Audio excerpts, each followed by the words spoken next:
My name is Dell, and I was fortunate enough to be a member of the U.S. table tennis team when the Chinese came back to the United States as part of the 1972 ping pong diplomacy. The matches started in Detroit, Michigan, and we played at Coble Hall Arena in front of a capacity crowd. Most of the people that came there to watch the matches actually didn't come necessarily to see table tennis, but they wanted to see the Chinese players and Chinese people. The theme of the matches was friendship first and competition second.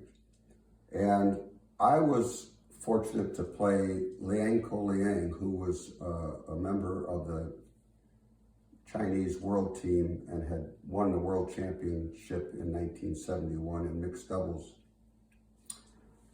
And when we played, it was a very exciting match, and the spectators were very astounded by how rallies in table tennis could be, and they were very, very excited about watching.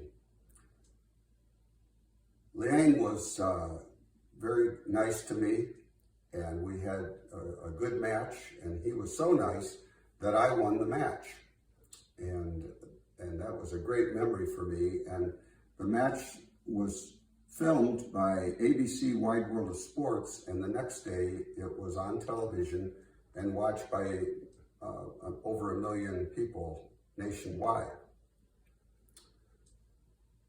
The tour in the United States started in Detroit, but then we went to Ann Arbor. We followed that up with Washington, D.C. and Williamsburg, Virginia, and then went to New York City, Memphis, Tennessee, and Los Angeles, California. And we were able to spend many hours in friendship with these players. Besides Liang Ko-Liang, who I've seen many times since this 1972 endeavor, I also have developed a good friendship with Cheng Shilin from China.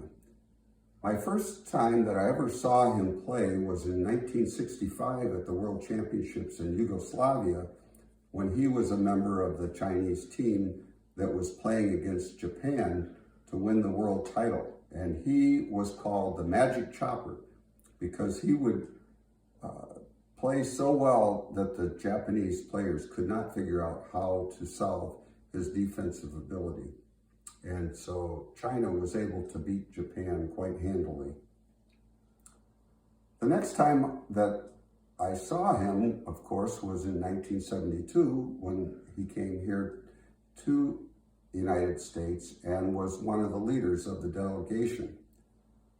Nearly every time that we played matches in these various cities, he would perform an exhibition with Li Fuyang or Chuang Zitang and astound the spectators with his defensive ability. In this tour, my wife and I was able to sit down with him for a dinner in Williamsburg, Virginia. And we were with an interpreter, and we could talk and visit about the way things would be in China and the way things were in the United States. It was really neat. We talked to him about, well, what happens in a business in China and how is that different than the United States? I remember another time when my wife and I were at the Sydney Olympics in Sydney, Australia, and we were getting ready to watch our son play his match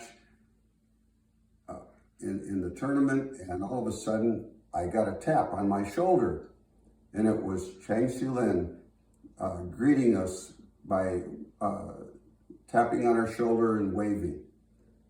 And then in 2011, we were able to go back to China as part of this deal, and we traveled into China for about 2 weeks. We went to the Great Hall of the People, and we went to the place where Mao Zedong and Richard Nixon had signed the peace accord, and then we ended up in a smaller city,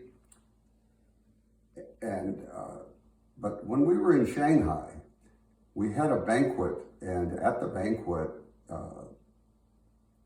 Chang's wife came and visited us along with her grandchild, and that was really neat.